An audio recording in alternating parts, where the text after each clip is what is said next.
यहाँ बड़े बड़े शूरवीर हैं जो युद्ध में भीम और अर्जुन के समान हैं। उनमें युयुधान, राजा विराट और महाराजा द्रुपद भी हैं। धृष्टकेतु, चेकितान और पराक्रमी काशीराज भी हैं। पुरजित और कुंती भोज ये दोनों भाई हैं और मनुष्यों में श्रेष्ठ शैब्य भी हैं। पराक्रमी युद्धामन्यु और उत्तमौजा, सुभद्रा का पुत्र अभिमन्यु और द्रौपदी के 5 पुत्र भी हैं। ये सब महारथी हैं। श्रीमद् भगवत गीता सार, पहला अध्याय अर्जुन विषाद योग, 4 से 6 श्लोक। महावीर।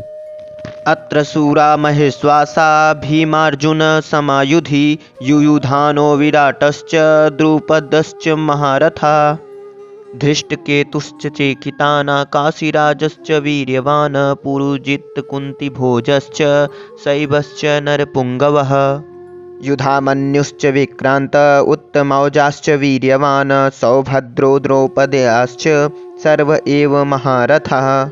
इस श्लोक में पांडवों की सेना और उनके योद्धाओं का परिचय है। पांडवों की सेना का निरीक्षण करते समय दुर्योधन उनमें से अनेक महारथियों को पहचानता है। शास्त्र और शस्त्र विद्या में निपुण उस वीर को महारथी कहते हैं जो अकेला ही हजारों धनुर्धारियों योद्धाओं का युद्ध में संचालन करता हो। अर्जुन और भीम गुरुकुल के समय से ही धनुर्विद्या और शक्ति के लिए प्रसिद्ध योद्धा थे। दुर्योधन कहता है कि ये सभी महारथी अर्जुन और भीम के समान है। युयुधान ने अर्जुन से अस्त्र शस्त्र की विद्या सीखी थी, इसलिए भगवान श्री कृष्ण के द्वारा दुर्योधन को नारायणी सेना देने पर भी वो अर्जुन के पक्ष में ही रहा, दुर्योधन की तरफ नहीं गया। द्रोणाचार्य के मन में अर्जुन के प्रति देश भाव पैदा करने के लिए दुर्योधन महारथियों में सबसे पहले अर्जुन के शिष्य युयुधान का नाम लेता है। इस अर्जुन को तो देखिए, इसने आपसे ही अस्त्र शस्त्र चलाना सीखा है। आपने अर्जुन को यह वरदान भी दिया कि संसार में तुम्हारे समान और कोई धनुर्धर ना हो, ऐसा मैं प्रयत्न करूंगा। इस तरह आपने तो अपने शिष्य अर्जुन पर इतना स्नेह रखा, परंतु वो आपका उपकार न मानकर आपसे लड़ने के लिए खड़ा है, जबकि अर्जुन का शिष्य युयुधान अपने गुरु का साथ दे रहा है। आपको सम्मोहन अस्त्र से मोहित करने वाला और जिसके कारण हमारे पक्ष का वीर सुशर्मा अपमानित किया गया, हम लोगों को जिसकी गाय छोड़कर युद्ध के मैदान से भागना पड़ा, वही राजा विराट युद्ध के लिए आपके समक्ष खड़ा है। राजा विराट के साथ द्रोणाचार्य का कोई वैर भाव या द्वेष भाव नहीं था, परंतु दुर्योधन ये समझता है कि अगर युयुधान के बाद मैं द्रुपद का नाम लूं तो द्रोणाचार्य के मन में यह भाव आ सकता है, दुर्योधन पांडवों के विरोध में मेरे को उकसाकर मेरे मन में पांडवों के प्रति वैर भाव पैदा कर रहा है। इसलिए दुर्योधन द्रुपद के नाम से पहले विराट का नाम लेता है। उसे लगता है कि द्रोणाचार्य मेरी चालाकी ना समझ सके और विशेषता से युद्ध करें। आपको तो याद ही होगा, आपने तो द्रुपद को मित्रता याद दिलाई, पर उसने भरी सभा में यह कहकर आपका अपमान किया, मैं राजा हूं और तुम भिक्षुक हो, मेरी तुम्हारी कैसी मित्रता। इस बैर भाव के कारण आपको मारने के लिए पुत्र भी पैदा किया। वही महारथी द्रुपद अपने पुत्र के साथ आपके प्राण लेने के लिए युद्ध भूमि में आ चुका है।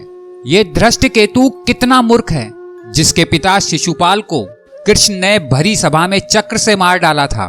आज अपने पिता का ऋण भूलकर वो उसी कृष्ण के पक्ष में लड़ने के लिए खड़ा है। सब यादव सेना तो हमारी ओर से लड़ने को तैयार है और ये यादव चेकितान पांडवों का पक्ष ले रहा है। पुरजित और कुंती भोज ये दोनों कुंती के भाई होने से हमारे और पांडवों के मामा हैं, परंतु इनके मन में पक्षपात होने के कारण ये हमारे विपक्ष से युद्ध करने के लिए आए हैं। काशीराज बड़ा ही शूरवीर और महारथी है, यह भी पांडवों की सेना के साथ है।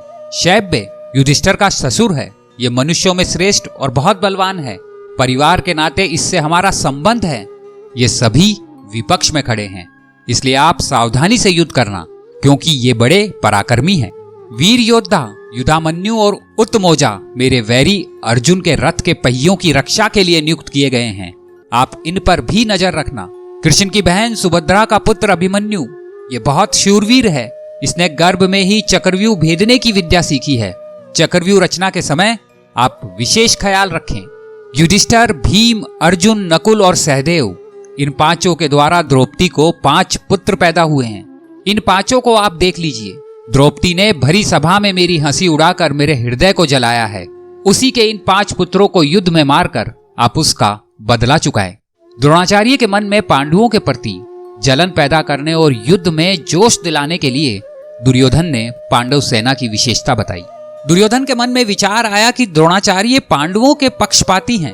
वो पांडवों की सेना के महावीरों के बारे में सुनकर मेरे को ये कह सकते हैं, जब पांडव सेना में इतनी विशेषता है तो तू उनके साथ संधि क्यों नहीं कर लेता। ऐसा विचार आते ही दुर्योधन आगे के श्लोक में अपनी सेना की विशेषता बताता है।